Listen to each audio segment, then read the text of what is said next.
octane Sirius XM right away. Right away. And we've been playing the funeral portrait ever since. Ever since. And I'd love to see them on tour right now with Five Finger Death Punch and Marilyn Manson and Slaughter to Prevail. Dude, they're killing it. I saw them perform in LA last Wednesday and I was blown away. Blown away.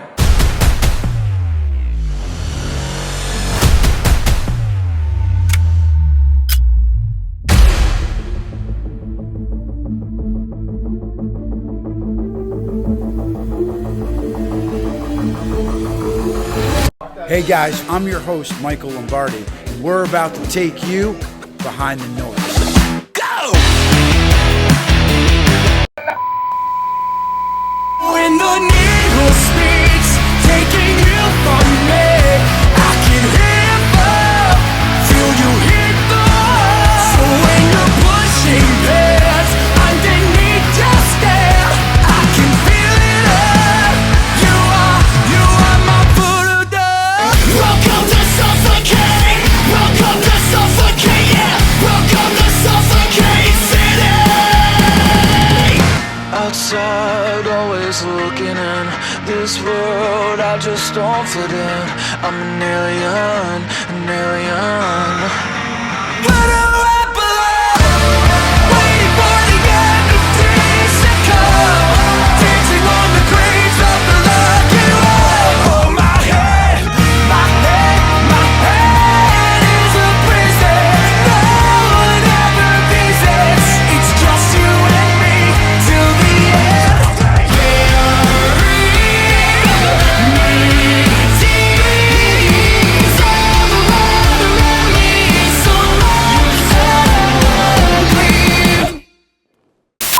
What's up, guys? We're on the set of Suffocate City here in Atlanta, Georgia, and welcome to prom. It's prom night.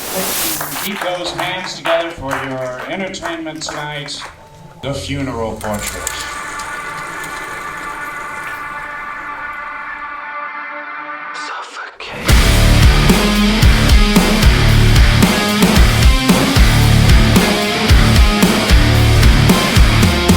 It's kind of crazy. We actually hit up Spencer from I Sign Kills, and he was like, hey, this song rocks. I would love to be featured in it. So I got to fly out to LA and film our stuff with him, and that was really cool, especially because I get like tied up. It's a whole thing. We're filming this at a prom because for me, high school, I felt stuck. I felt like I wasn't supposed to be there. I didn't belong there. None of my friends went to my high school. So for me, I was like, how do we explain being stuck somewhere? And it was just Suffocate City, you know? And I think that's just where we're at with it, is I think Suffocate City just fits what this band is. So you said something earlier, you know, a really dear friend of mine, he's a very creative guy, he's a writer, and his son, he's the sweetest kid. He's very smart. He plays guitar, drums, perfect pitch. Wears his heart on his sleeve.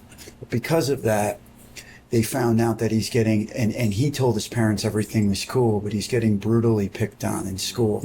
Like, he sits alone in the teacher's lounge for lunch, and like kids are filming him, like making him, you know, do things. And I mean, even now talking about it, it's so heavy, but you talked a little bit about not fitting in and what this is about. Yeah. But hopefully music, I think that is something that is not talked about a lot in modern rock music, at least. And I think a lot of modern rock music has gone, it's not from here anymore, or it's not from experiences anymore, right? It's all about with intent. It's intent to be sold. Yeah. Yes, right? Like, you know, and for us, that's not ever been a moment, right? So like if you think about like our song Dark Thoughts. Oh, my head is a prison. No one ever visits. It's just you and me till the end. That's literally about me having like OCD, right? Like, and being obsessed with the idea of literally wanting to die, you know? And being obsessed with something so much that it's all you think about, right? So that's Dark Thoughts. And then moving on to Suffocate City. Feel their hands round your neck.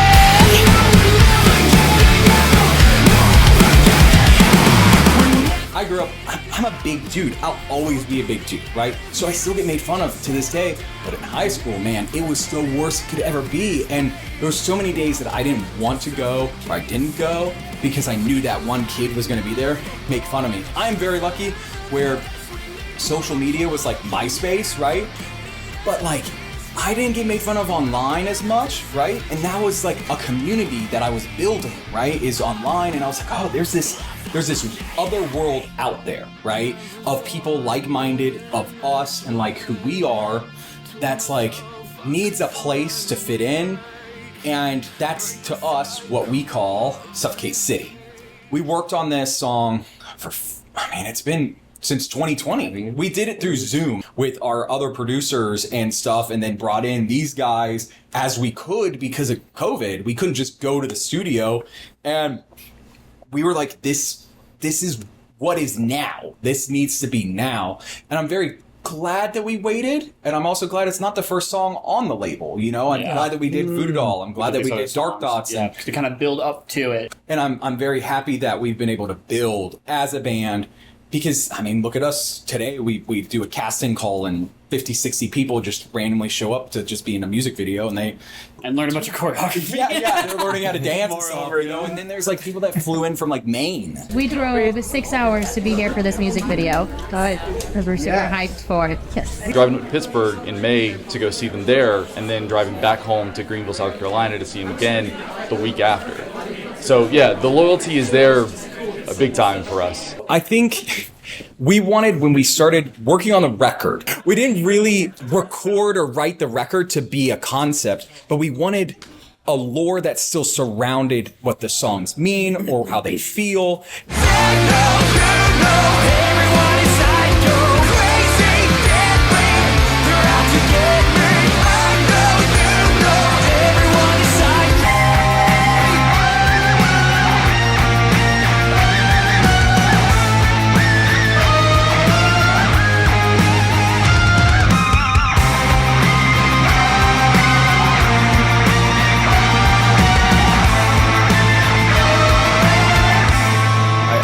Influenced by like really theatric and dramatic bands and thematic bands and stuff, and it was, we didn't just want to like put out a single and like, okay, well, here's the single or whatever. So we had to we had the idea of like having these like icons for every song and like building them around like the themes of the song and stuff. And like as that's developed, we've also developed these like storylines that go with it. And the more songs we've been put out, the more we've kind of worked to build it all up together. We have a bunch of like fans that make fan art.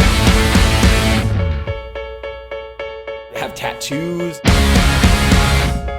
like all these things that they dress up.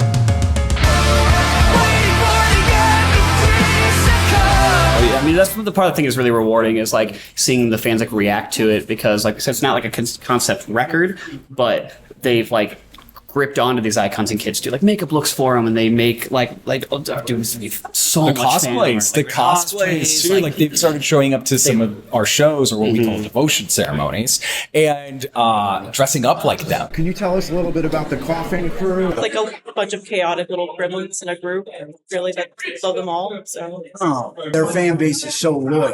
Can you tell me a little bit about that and why you feel that way as well? Just like really love music. Everyone can relate to it. Like each other. I supported devotion, essentially. So growing up, my parents were always into 80s music, a lot of Motley Crue. A lot of like 80s hair metal.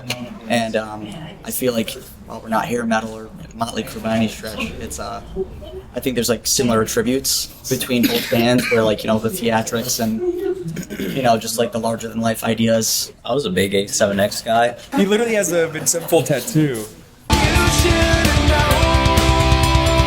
Also grew up, listening to Ice Nine Kills and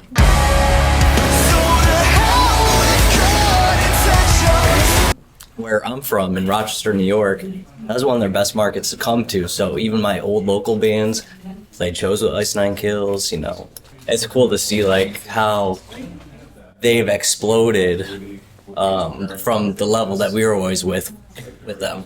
But it's like a full circle moment to have it come around and Spencer to be on a track of ours now, which is super sick. My influence when I was younger, I started just watching MTV. I lived in the middle of nowhere, so that's kind of like my only access to newer music.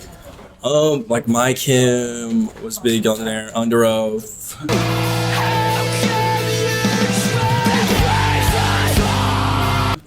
The Used.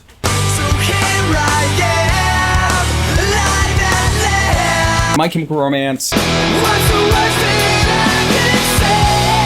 You know, any of like the super theatrical emo bands, but also stuff like Queen. And just musical theaters in general, like musical theater. It just was one of those things. That's what I grew up doing. I was always on the stage. I was always busy doing that, you know? And so for me, the second that we had the opportunity to try and become larger than life, I was like, we're going to do this. Like, you got to just give it your all. As soon as I started getting into music, I was immediately attracted to just like high concept music. I was into, to echo Rob, like huge of his Sevenfold fan. I was really into Coheed Cambria.